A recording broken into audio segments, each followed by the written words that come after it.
Gary's coming, right?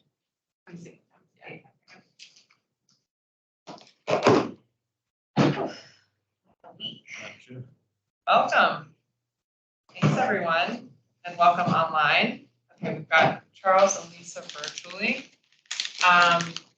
I'll just quickly take attendance. Chairman Montgomery? Here. Chairman McCullough? Here. Chairman Smith? Here. Chairman Dean? Not yet. Chairman Miller? Here. Chairperson Evans? Chairperson Ortiz? Here. Wonderful. And Chairman Enisasarian? Here. Wonderful. Now I'm gonna have to figure out what that word is. Okay, I think we'll wait for Gary because we don't have a quorum to approve the meeting minutes. So we'll bump on the agenda down, and if he gets here, we can approve them later. So the first thing we wanted to talk about was investigations. I think a few of you have had debriefs already, and others are in the queue for scheduling. So I'll turn it to Mummy to give us an update on future report and DEMS exoneration. Do you want to kick that off? Sure. So to kind of break down a little bit more about what that means, and there's more detailed information in the email that I sent out earlier this week, which I have absolutely no expectation that any of you opened at this point. It was just a couple hours ago. But just wanted to point that out, and that you don't need to memorialize what I'm saying right now. There's more detailed information in your email. So basically, wanting to kind of make sure that I spelled out what happens when a complaint is received. So not all complaints that are received end up in administrative interviews and a full-on report, or even maybe you all will determine this for yourself, a full scope evaluation from the COB, which, you know, the ordinance kind of anticipated that you all will eventually kind of maybe create some categories or have some sort of protocol for determining what types of cases you all deem as, you know, needing a full-scale look. But I'll preface that with saying every single complaint that is received gets investigated by our office, the IPA office, as well as OPR. So every complaint that comes in will get at least a preliminary review. So when I say investigation, I mean at least a preliminary review. From there, in conjunction with the OPR, we'll look at it and say, you know, what needs to happen for us to resolve this case. And so the way I've kind of like broken it down is it'll go into kind of one of three categories. And so in your Excel spreadsheet now, whereas before you just have the one page with all of the complaints, if you look at the bottom of the tabs on the bottom of the Excel spreadsheet now, you'll see different categories. So there's exonerated by DEMS and non-investigated. And I wanted to make sure that I explained what that meant. So exonerated by DEMS, or sometimes it might be unfounded, means that we've looked at the digital evidence management system, which is DEMS, usually body-worn camera footage. Sometimes it may also include an incident report or maybe a recording of an interview with the complainant, or, you know, any other information that's needed to gather. But usually it's body-worn camera footage, because the premise here is that you can look at the body-worn camera footage and just with that information alone determine that the actions did not happen, or that they happened but they were within policy. Unfounded would be did not happen. Exonerated means the action happened but it was within policy. So those category of cases we exonerate by DEMS, meaning that they're not going to go to any further investigation. Then the other category, non-investigative, could be complaints that we received that maybe just got directed to the wrong department, like a parking issue or the red light camera issue, or something just does not involve officer conduct, so it's not something that we can investigate.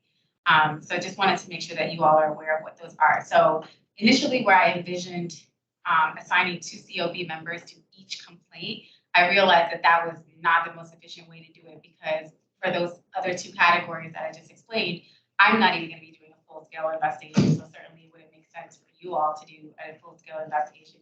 You absolutely can if you want to, but you wouldn't have an underlying investigation to review, because I've deemed it as, you know, something that had been resolved through the preliminary review with OPR, and we've agreed to that, right? So also just want to preface that with, if OPR sends me a case and they're like, we received this complaint, we think it could be exonerated by DEMS, I still independently review it and then agree or disagree.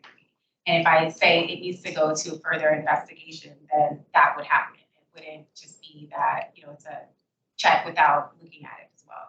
So what that means for you all is, and I, you know, definitely would love to hear y'all's feedback on this. What I'm thinking is, you'll still see them in the Excel spreadsheet, but they'll be under that separate tab, and they will not be assigned because we won't have debriefs associated with it, but I will still produce a report. Right now, I'm thinking just with the workload that it might make sense to do those quarterly instead of like on a monthly basis or even a biannual basis. I think quarterly seems like it probably is the right number, but I would definitely be open to y'all's feedback as well on that too, if you think that it should be often and more often. But what I'm thinking here is a quarterly report where I list all of the cases that I've exonerated by DEMS and all of the cases that I've deemed as non-investigative, and give just a brief blurb as to why. You know, I reviewed the camera footage and this is why I think this is exonerated. A couple sentences to give you guys an idea of what the rationale is. Of course, if you have questions about it, you're welcome to ask those questions. And then if you flag one and think, you know, I think we should do something different with this, and obviously that can happen as well. And you guys still have your own independent authority to do whatever you want to do with those investigations, or shoot it back up to us and just say like, hey, you guys, I think we should actually open an investigation here. But I just wanted to make sure that you all kind of understood the different categories and why some of those cases might be treated differently, and then how to expect a report from us on how those cases were resolved. Can I ask you a question? Yeah. If you and OPR disagreed as to whether it would be a DEMS exonerated investigation, how would that play out?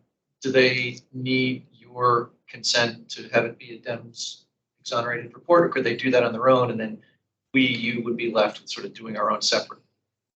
Not that that's likely going to happen, Yeah, so maybe that has not happened yet. Okay. And you know, if Captain Kim has any independent ones to chime in on any independent comments, it is our working relationship that they wouldn't move forward with doing that unless I was okay with that, unless I signed off on it.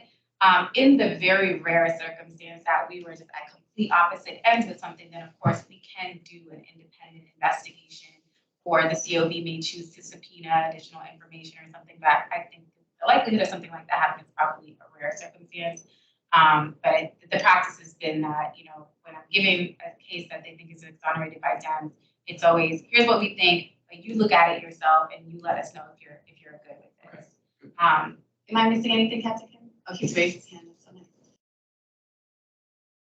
Hey, so I just wanted to chime in real quick. Hello, everyone. To say that if and Mummy was right, it's our working relationship. I think if there's a disagreement on whether or not a case would be exonerated by DEMS, we will always default to officer interviews, witness interviews, conducting an investigation. I think that the broader and the bigger ones that we've done are starting to work through. So if it's something that we can't work out and she disagrees, no problem. We'll do the legwork, we'll get it worked out, and we'll go all the way through it.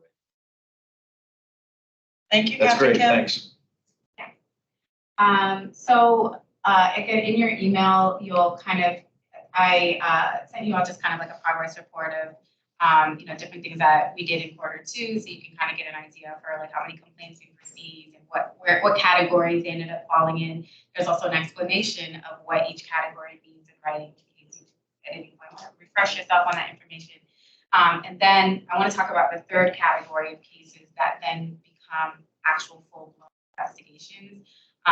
Again, you know, every case is investigated, but these are when I say full-blown investigation, I mean ones that are then, you know, subjected to interviews and just like the full-on process and the report and whatnot. Those then you'll see in the report are, and this is just for internal purposes only, broken down into tiers.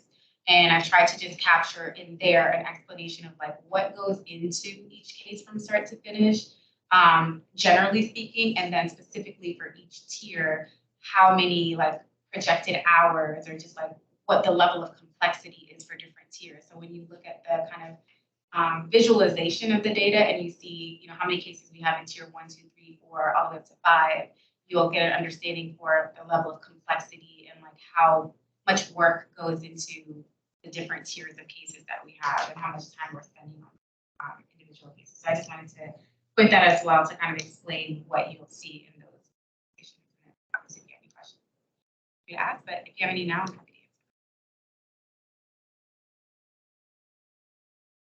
answer. Everybody online caught that as well? Lisa and Charles.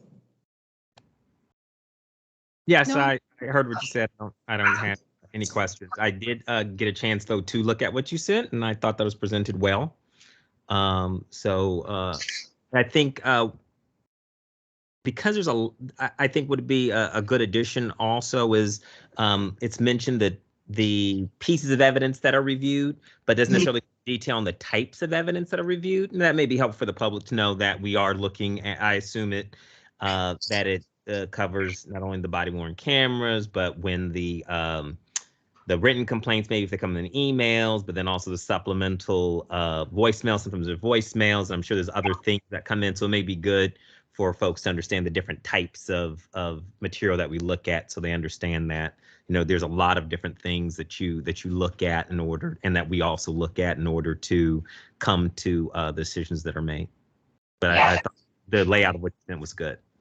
Thank you. I appreciate that feedback. That is very helpful. I'm also trying to figure out, the reason why I listed that pieces of evidence or the number of pieces of evidence that are reviewed is because I wanted to make sure that we capture the narrative around the fact that there is still evidence that has to be reviewed in order to even exonerate a case, and that Right. there are several Exactly. pieces of body-worn camera footage or what have you that you would go through to make sure that that's the right determination.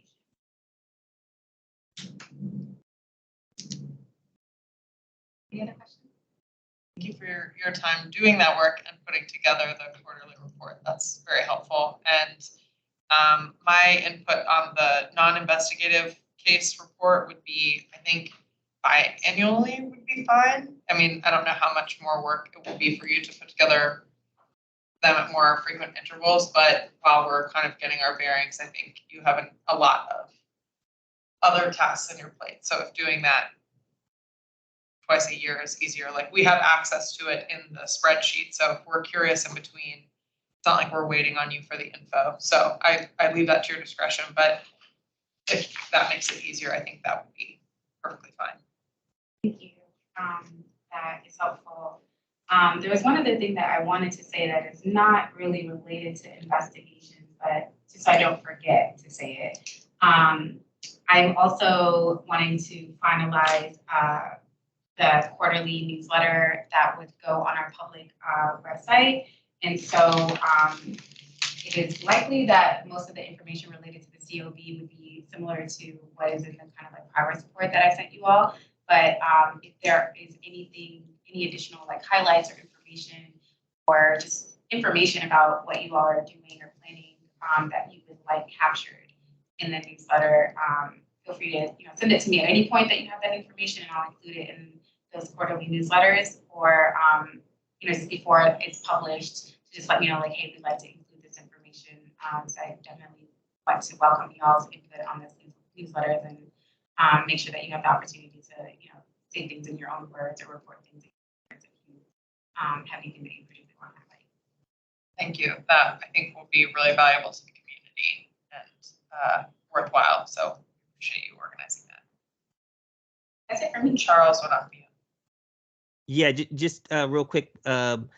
I think ultimately you may be right that going to the exonerated unfounded every 6 months would be the way to go. But I think maybe in this first instance to stay with that suggested quarterly, just so that we kind of get to see what the pattern is of exonerated, unfounded, and are comfortable with that. That way we don't have a whole 6 months go, and let's say if for some reason something did come, we're like, well, hold on, what about this one? And now 6 whole months went by. Mm-hmm. So So I think just for now, I would feel more comfortable with doing it quarterly as suggested. But that's just my take on it until we, really get an idea and handle on this type of information. Yeah, I think that makes sense. I think also, when we were talking about the MOU, myself and the police department, we talked about just like the value of reporting that out regularly so that, people are able to see, the number of instances in which we agree on the way that a complaint could be resolved without going into further investigative steps and things like that.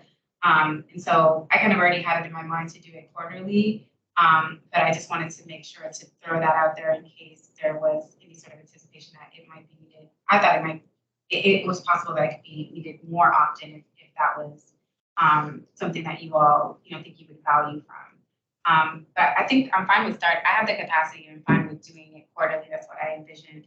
And then if you all think that you need it more often or, make an adjustment to that, then just let me know. Thank you. Does that close out investigations update? Okay.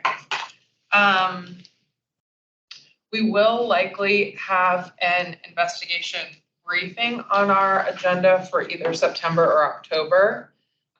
So what we'll do is send an email in advance, just refreshing everyone of the protocol. A little bit farther in advance, we'll send the protocol refresh, and then we'll also send the 2 persons digest on, for the 2 reviewers for that investigation. We'll send kind of a compendium of what the situation was, what the relevant kind of policy questions were, what came through in the investigation, and what questions we may want to talk about from the reports.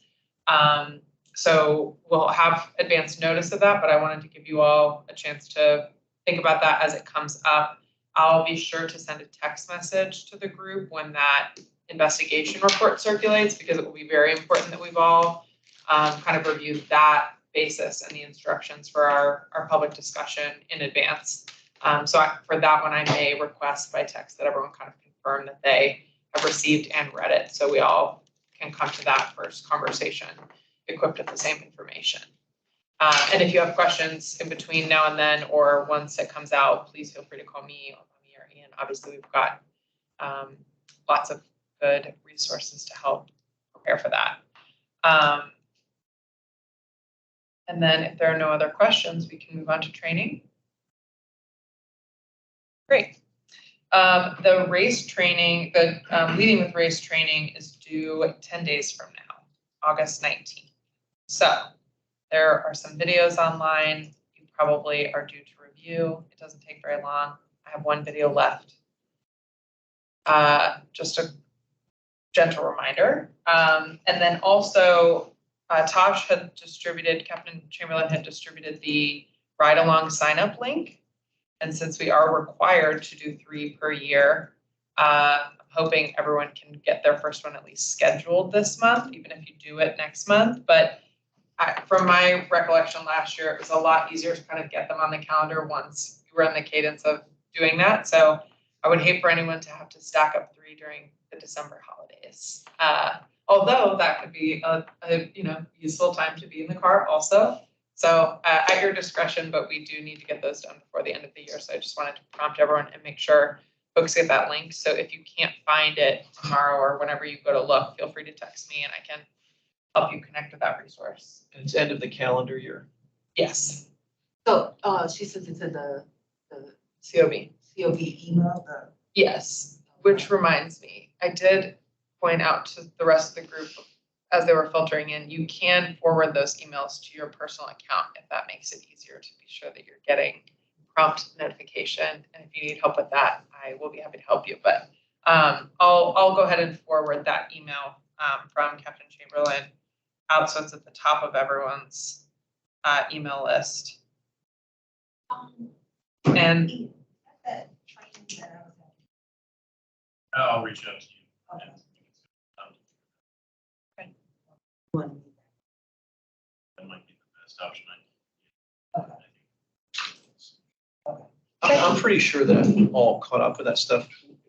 Are you tracking that, or do we know, like? Yeah, I can send out a report. It'll be as of last month it was completed. But these are new ones that the county released about 2 months ago. Yeah.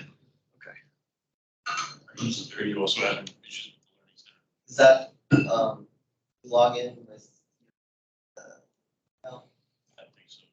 Yeah, I'll yeah. forward that email with the other one, because you should be getting emails from you'll get auto emails periodically that said your training is due soon, and then it has a link and it says my enrollments, and you click on the link that says my enrollments, and it takes you to the page and it will show you the list of videos you've completed, any ones in progress or not attempted, and it shows the due date, but the due date is soon. So is there an app? They have a Microsoft Outlook app, right? Yeah. So we can download that and have that on the phone to access the emails, right? Yeah. Okay, maybe that, I don't know. I'm trying to figure it out. Okay. We are due for coffee, so if you want to meet, we can do it together. Okay. In the next week. I'm available early in the morning. I was going to text you anyways. So we can make that our last agenda item. But yeah, they don't take long and they're informative, so you can definitely get them done in 10 days. But yeah, you should be able to find that email easily because they pop up like pretty routinely. I think it was one of my most recent emails, so you'll find them. If not, text me or reach out to Ian for help. Any other questions on training or ride-alongs? With the new process, they're going to be able to make some accommodation that they may be able to pick you up for your ride-along instead of you driving there. And so that may make things a little bit easier. But yeah, 3 before the end of the year. We've got a quarter left. So Do you want the people that you investigate know exactly? I mean, you probably already do, but. yeah, it's part of the process. Yeah. A constructive part of the process. Yeah, they definitely know what a COB member is. Yeah. It's like, if you're the COB member, okay, like, if I get arrested. Yeah. From my name. They won't know who's assigned to the investigation, so they, Oh, okay. it seems like it would be very serendipitous and unlikely that you would get matched with somebody that you were currently reviewing an investigation for, but always possible. Great. Training and ride-alongs, last call. Stellar. For outreach. Community engagement has been harder than we planned on, not for lack of interest and passion, but logistically a little bit challenging. We are on the calendar for a Green Valley Civic Association discussion, but not until October. So when we got in touch with the chair, she said that they had braked for the summer and that other civic associations have also. So their first meeting will be in September and they have kind of a backlog. So she said they're definitely interested in hearing from us and I'll go to that meeting in October. What we'd like to do to make this a little bit easier for folks is develop a couple of talking points that we can go, we were thinking through, okay, we're going to go to these neighborhood associations and go to these different events. And if we bring a PowerPoint, slide deck, we may not feel like the most accessible conversationalists on what can be a sensitive topic. So what we'd like to do instead is send folks individually at their comfort or, in pairs if it feels like it would be easier to kind of go with somebody and do that. So if anyone wants to come with me to the Green Valley, they're welcome. But just go and sit down, kind of pen and paper talking points, just preview what the COB is, what work we do, and the complaint intake system would be probably a good talking point. Familiarity with the website and those resources just generally, but then asking folks to engage in conversation if they have questions or know of other groups that they'd like us to present to. So we want to make it a little bit less formal so that we can do a little bit more grassroots outreach. Lisa? I'm sorry, did you give the date for the Green Valley? I didn't hear. Sorry, it is October. Looking on October 9th. And what day of the week is that? It's the first Monday, and I thought First she said that they needed to be not the first one for that one. Hold on. I have her, Portia. I can probably do that. Okay. Yeah, I would love a pair to go with. Oh, I emailed her, that's why. Thanks. Yeah, it will be the 9th, I believe. I'll confirm with you. I reached out to her by phone. She gave me her personal email because we weren't able to get in touch with her through the Civic Association email, and she's putting me on the agenda, and then we'll send the sort of meeting information back. So I'll confirm with you as soon as I hear back from her, but that would be our tentative plan. So I apparently have no way to put my hand down. So, so just ignore me. Oh, that's fine. I think you can, if you click raise again, it will go away. Tried that. That didn't seem to work. Okay, well, But I'll keep working just on it. chirp if you change your mind or something. Okay, so for talking points, I mean, at a high level, I think we mostly want to introduce ourselves, what kind of work we do, a little bit about the structure, and our sort of progress through the review protocol and complaint intake process. So to me, that's kind of 4 talking points around information they would need if they've never heard of this, don't know what we do, and would like to learn more and get engaged. But I wanted to make sure that we had a chance to hear from folks on anything else that might be a priority or sort of a way to connect with folks on that topic. So we talked about this a little before, but so the four points, like description of who or who the COB is, maybe the origin and be 1, and then the mission, like what we do is 2, and then the complaint process, and then what was the 4th one? The investigation review process. Oh, okay. Oh, yeah. Okay. So just we're not investigating level, these, right? I'm not investigating a complaint, but we are reviewing the investigation conducted by ACPD and by the IPA. So the kind of who we are and what our purpose is, I think, involves some discussion of, there's a 9-person COB that involves 2 non-voting members with law enforcement experience. There's an independent police auditor who is a member of the staff who is directly involved in the investigations. And then, covering that, we have a public complaint intake forum so that folks can submit either anonymously or otherwise directly to us if that's their preference. And then kind of what the investigation or review process looks like so that they have some sense that, we're not investigating, but we are overseeing investigations done by OPR and the IPA to determine whether or not we ever, for whatever reason, disagree with the outcome or want to make additional recommendations. And then kind of the broader high-level policy review, I guess, would be a 5th talking point, that we are also able to kind of organize our findings over time of, we're seeing a lot of this, or, everything, whether there are trends or patterns or other things we become aware of. I guess it might be, I don't know that there would be value in describing our kind of training process. It probably is worth mentioning that we do ride-alongs to sort of get a streetcar view of what the operations are like. But yeah, we just wanted to kind of think through this together before we go start parroting talking points out to the community, that everyone feels comfortable with what they are and then their ability to deliver them. So we'll start with some kind of rotational individual opportunities. Mummy is going to help us identify events and kind of give us planning ability of saying, like, there's National Night Out. Maybe somebody wants to go and wear their shirt and, kind of be a designee, or for an event like that, maybe a couple of folks. And so coming up is the Arlington County Fair. That might be one that we all want to just like plan to wear our shirt to if we're going. And it doesn't have to be like a tent and a formal thing, or it could be a tent and a formal thing there, but Wait, we have shirts. We ordered shirts?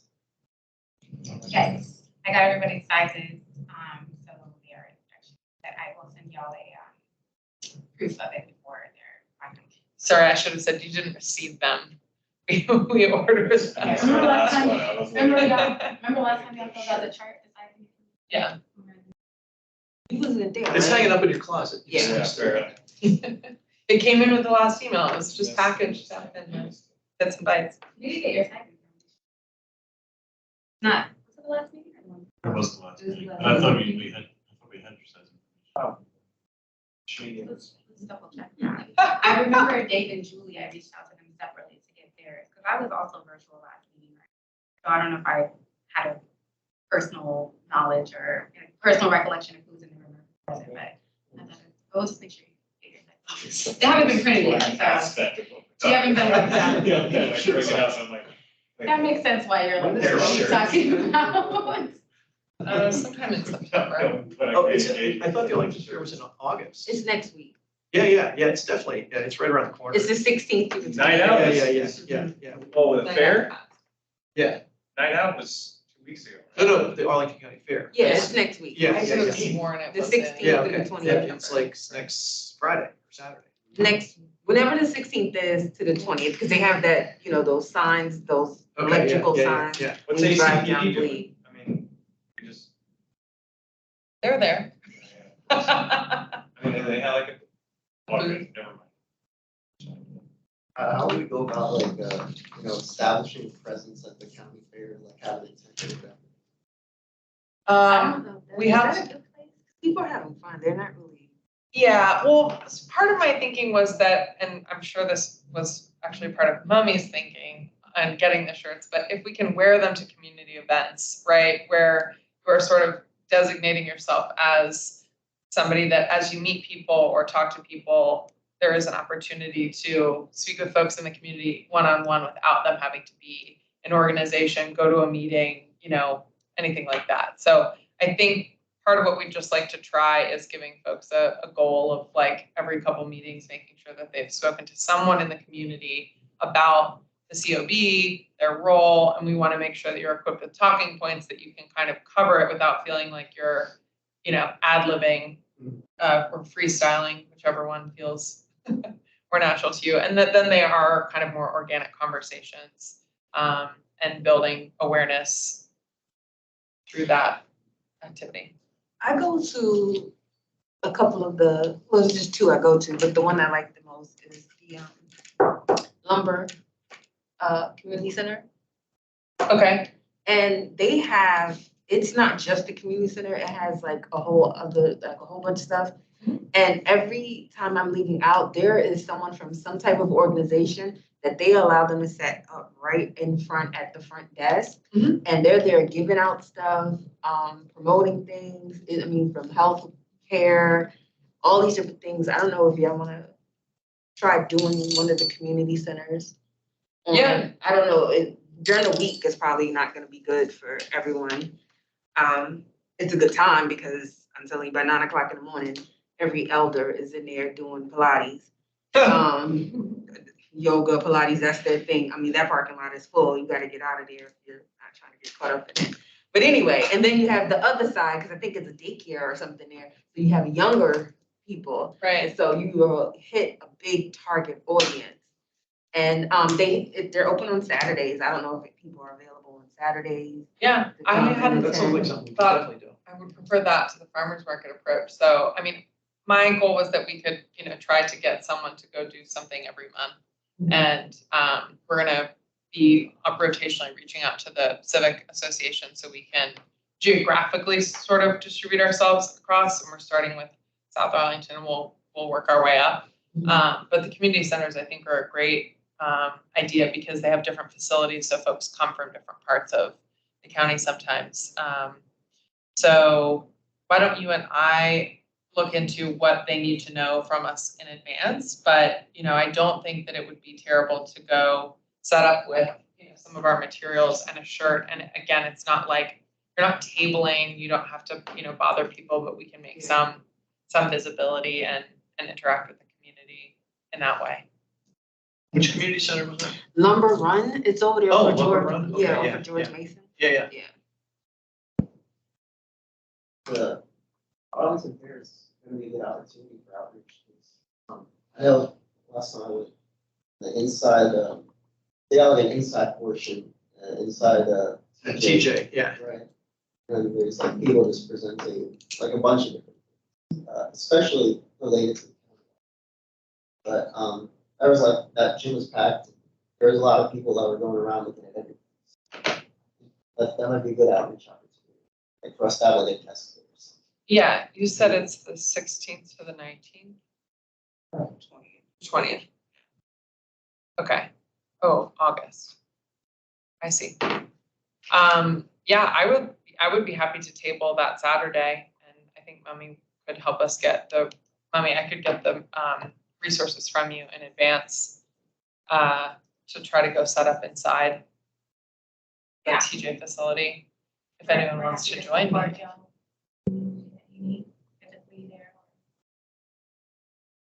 Providing supplies. Are you, Sorry about that, Joe. is this in reference to the fair? Yes. And, oh, so we do already have a reserved space? No.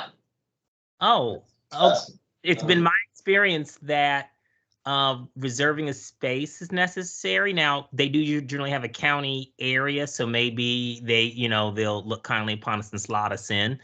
That's one thing. And then also my experience has been that there is a set load-in day, and that day usually it's an evening, sometimes 2 evenings that precede the fair, because they want everything loaded in prior. So that's also one thing to consider when you ask about availability. There's a set load-in time to do all load-ins.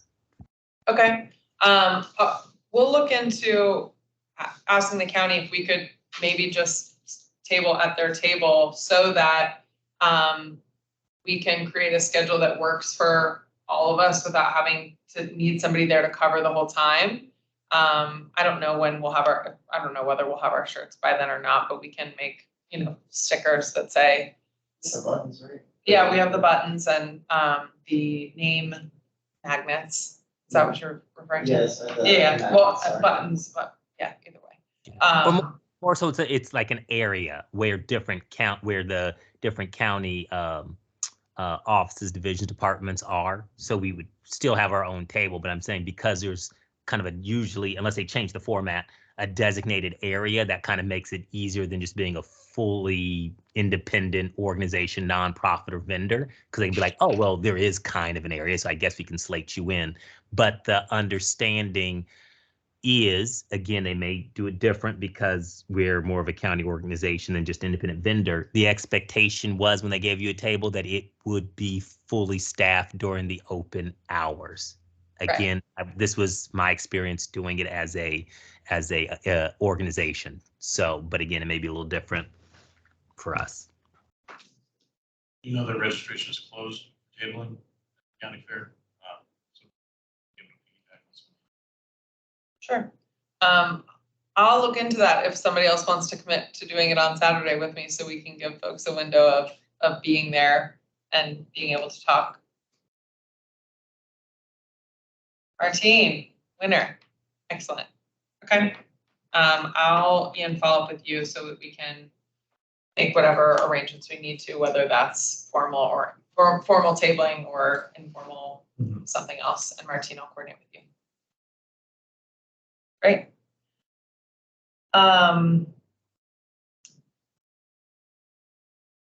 Without Gary, we can't approve the meeting minutes. So I didn't hear from him, so I'm going to presume no at this point. Also, because we are at the end of our agenda, and we could give everyone their summer break back. Can y'all talk about these? Where are y'all putting these at? So some of those have been given to the downstairs, right downstairs at Bosman. We've also provided some to the public defender's office. We're exploring some other locations around here. And then I'm coordinating with the libraries to get those literature distributed. Good. This is great. Well done on the graphics. It was mostly on the, Super professional, super pro. Yeah. Canvas, my friends. We also have them at the Boston Government Center Open House or any sort of community engagement events. We had them at the 1-year anniversary event, the longer 8x11. It's a bigger one. Also, I think they would be great to have at different like neighborhood associations or civic association spaces.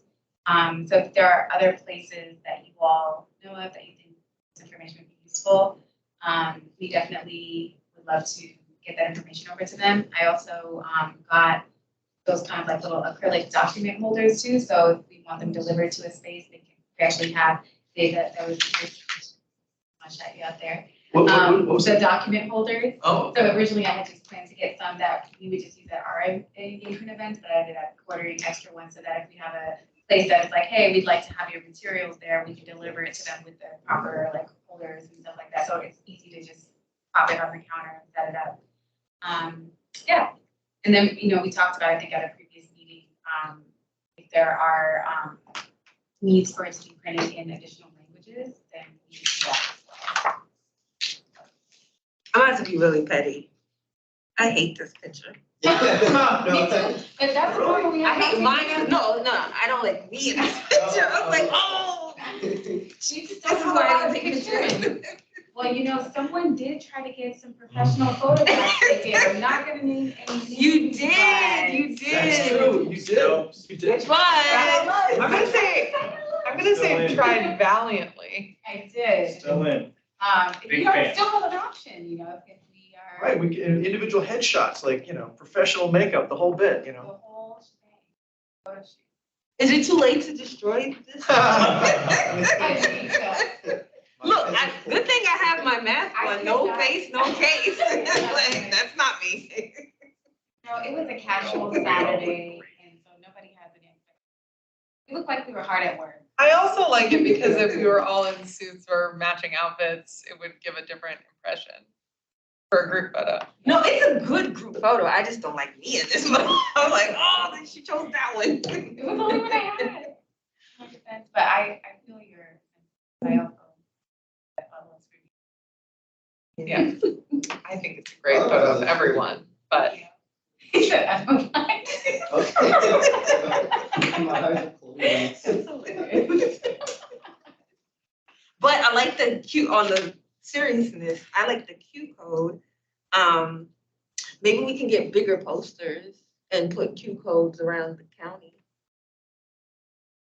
Do they do that anymore? Do they hang up like stuff? You know how back in the day you used to You know what I've seen like actually now? poles and billboards, like the community local centers they level. do. But I think this would be I think honestly, this This is is kind of it. what would go in a Yeah, bulletin okay. where You'll also notice some. it's not our poster, it's a community Gotcha. board space where we would, sorry. Yeah. No, that's okay. I cut you off, I'm sorry. You also notice as you walk around different spaces in Boston, and I would expect that these are gonna pop up like more in different buildings, but there's some kind of like TV looking monitors. Yeah. And I tend to see a lot of publications on there that also have QR code for somebody to just like, Yeah. if they're looking at it, they can scan it from the screen and stuff up that way as well, So can we get Interesting. ours onto that one? yeah, I think Ian's already done that. I've had it so that they see our meeting on the weekly schedule for Bosman, but I can work with Sarah to get that, like a QR code, so they can scan it, website or. So last agenda item is open discussion. Anything anyone wants to raise or discuss? Yes, the term, I talked to you and you said you would get back to me. Yes, So what happened with that? I don't have anything to get back to you with. I think the presumption is that if there were gonna be a different decision, we would have been notified by the county in advance. We're talking about people's terms who are gonna Ending expire. September soon. 30th. I have not had a chance to bring that up yet because I haven't had a meeting yet with the county board. And this is when I realized this was brought to my attention. Usually I haven't had a county board meeting yet to bring that to their attention. So I will and make sure that I get back to y'all with an answer.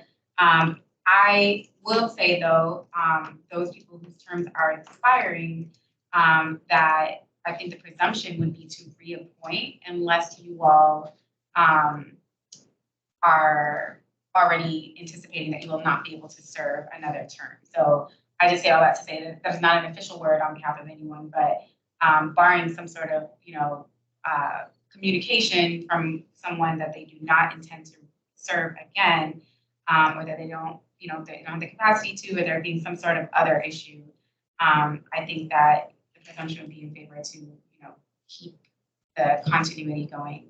That being said, if there is anyone whose term is expiring and they know for a fact that they are not going to be able to continue to serve, it would be great to have that information as soon as possible so that we can, move Yeah, in that's the direction of getting that resolved. Martine, Charles, you, and me, So is that September 1st? 30th. 30th, okay. We tracked with the other board members seat, No, we haven't gotten any additional applications for it. We've gotten some, but they weren't prior law enforcement, so they didn't have that qualification. But we've kept them in the queue in case we have voting member positions that become available. We So if just y'all know anyone, please.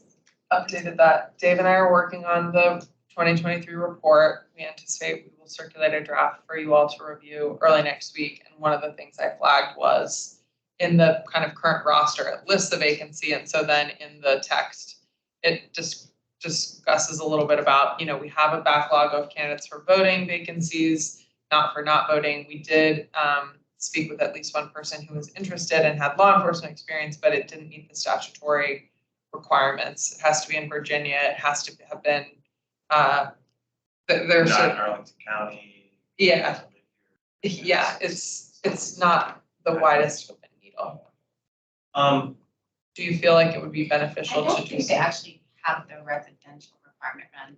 I want to double check that, but I think that's for voting. But you're absolutely right that they cannot be former Arlington County. We could probably, right after we submit our report, do a kind of a push to publicize the vacancy and see if we couldn't market for it a little bit. I don't know that we've done anything in that direction except kind of acknowledge it. It has to be Virginia law enforcement, but not Arlington. And it could be state or it has to be local. It just says law enforcement. And there is no residency requirement for non-voting. Oh, there isn't? No. Ooh, I'm gonna circulate the statute that we got into. Cause I thought, I'm looking at the ordinance. right now, yeah. no, but the statutory support that we got from, Yeah, I'll take that. because it references a code. Somebody put something in the chat. Oh. The issue was about sworn law enforcement. Graham is out of the office, but Graham sent us a link to, it's not just in the ordinance. The ordinance references a definition that's statutory. And I thought it said Virginia, but I will double check and follow up with you because I do think it would be beneficial to do some marketing or recruitment for that. And we may even be able to do that on LinkedIn as a volunteer position. What's a sworn and non-sworn? Sworn means you have arrest authority, right? I mean, essentially, like you have to be able to carry a firearm and Make arrests. Make arrests. Gone through accreditation. They don't have to live here. There's no residency requirement. They said no. No, the ordinance does not require a non-voting members. Okay, I was gonna say, I think Voting the members, voting members yes. have to be residents. I think the only other qualification is they have to be at least 3 years removed, Mhm. honorably removed, or discharged from service. They could not have been a law enforcement officer that was working for the police department in the last 2 years. Okay, what I'll do There's a is, little fungibility. I don't think what it says.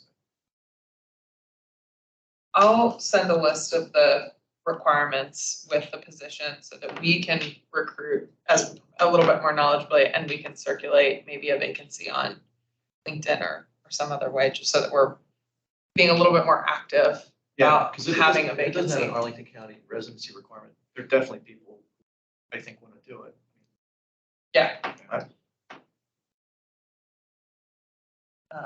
Okay, I'll send that out. I'm gonna send the draft report for folks to review. Please feel free to, when we do that, track changes and add comments or call. It's not too much of a departure from last year's report, except that we replaced the readiness resolution section with certification, and we added a section for investigations so that we can give an update on our investigations this year, and then we can expand that next year when we have some more completed investigations, but to give a summary of the sort Essentially of the complaints process, and yeah. the process that we have established so far. Any other items for discussion or questions about those items? If not, I think we can close out in record time. I will hear a motion to adjourn since we did not get to our agenda item on the meeting minutes. Do I hear? I'll move that we adjourn. A second. All in favor, say aye. Aye. All opposed, nay. Aye. Any abstentions? Wonderful. We'll adjourn for the night and be in touch shortly with, I've got action items for email distribution, so please. All right, Thank you, everybody. very succinct meeting. Very good.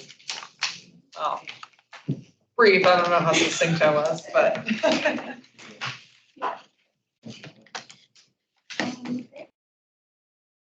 I just, they're gone. That's fine. It was That really was- not your bad. I